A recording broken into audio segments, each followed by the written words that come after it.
कभी-कभी मैं कुछ लोगों को देखती हूँ और मेरे दिमाग में सिर्फ़ एक ही ख़्याल आता है कि क्या इनको भी मेरी जैसी फ़ीलिंग होती होगी? अब मैं आपको बताती हूँ कि मैं किस बारे में बात कर रही हूँ। आपने ज़रूर देखा होगा कि कुछ लोग कॉफ़ी शॉप पर बैठे हुए भी बहुत आराम से अपना काम कर रहे होते हैं और कुछ लोग तो ट्रैवल करते हुए भी अपना काम कर लेते हैं। ऐसे लोगों को देखकर मुझे बहुत सरप्राइज़ फ़ील होता है।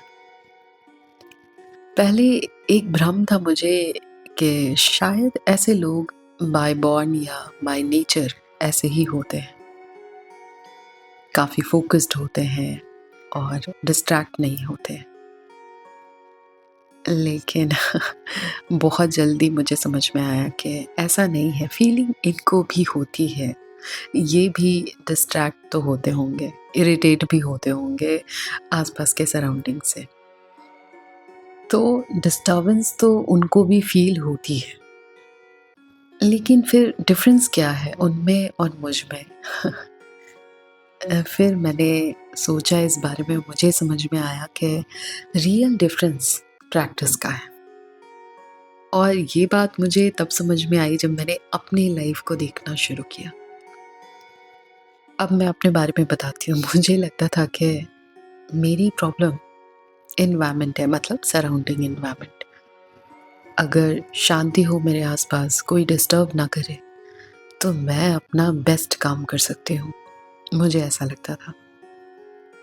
लेकिन फिर मैंने सोचा कि अगर सच में सिर्फ़ एनवायरनमेंट ही प्रॉब्लम है, तो जिन लोगों की बात मैंने अभी की, वो इतने अलग-अलग सिचुएशंस में भी कैसे काम कर लेते हैं? और यहीं से मेरा कन्फ्यूज़न और बढ़ गया। फिर मैंने सोचा कि ठीक है, शायद मुझे डिस्टर्बेंस को इग्नोर करना सीखना चाहिए।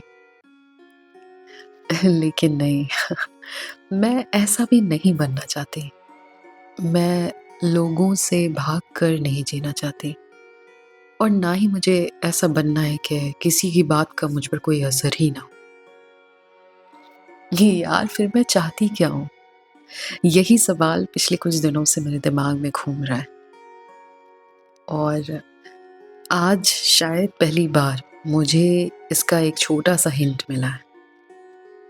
मैं जब ऐसे लोगों को देखती हूँ, तो मैं उनको एडमायर इसलिए नहीं करती कि वो मुझे बहुत इंस्पायर कर रहे हैं, बल्कि मैं उनकी एक क्वालिटी को देखती हूँ। कॉन्टेक्स्ट बदलता रहता है, लेकिन वो हर बार वापस अपने काम पर आ जाते हैं।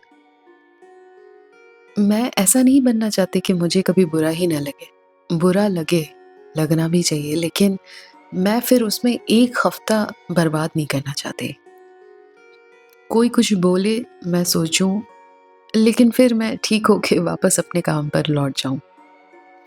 मैं कोई प्लान बनाऊँ, अगर वो फ़ेल हो जाए, तो मैं एडजस्ट करूँ और फिर वापस अपने काम पर लौट जाऊँ। कभी अगर मेरा पूरा दिन भी बिगड़ जाए, तो मैं पैनिक में ना आऊँ और इस चक्कर में अपना अगला दिन वेस्ट ना करूँ। मैं अब इस क्वालिटी को समझने लगी हूँ। कॉन्टेक्स्ट बदलता रहेगा, सिचुएशंस बदलती रहेंगी, लेकिन कितनी जल्दी से जल्दी रिकवर करके अपने काम पर वापस लौटना है। और मैं ये समझ गई हूँ कि ये प्रैक्टिस से ही पॉसिबल है। और इसलिए अब जब भी मैं किसी को ट्रैवल में काम करते हुए देखती हूँ या किसी को कॉफ़ी शॉप पर फ़ोकस्ड वर्क करते हुए देखती हूँ, तो मैं अब उतना सरप्राइज़ नहीं होती हूँ। ये तो सच है कि मैं जैसा फ़ील कर रही हूँ, वही फ़ीलिंग उनको भी होती है, वो भी डिस्ट्रैक्ट होते हैं। बस डिफ़रेंस इतना है कि उन्होंने इस फ़ीलिंग के साथ काम करना मुझसे पहले सीख लिया है।